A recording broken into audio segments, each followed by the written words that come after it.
പ്രിയ നടൻ സലീം കുമാർ ആശുപത്രിയിൽ. നേരത്തെ കരൾ രോഗത്തെ തുടർന്ന് കരൾ മാറ്റിവെച്ചിരുന്നു. ശേഷം സിനിമാ രംഗത്ത് സജീവമായിരുന്നു.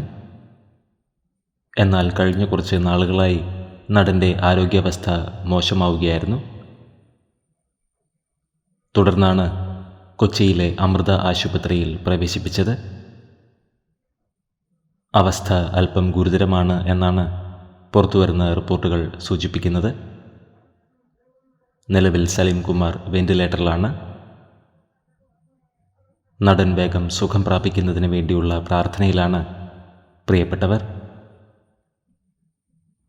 കൊച്ചിയിലെ അമൃത ആശുപത്രിയിലാണ് നടനെ അഡ്മിറ്റ് ചെയ്തിരിക്കുന്നത്.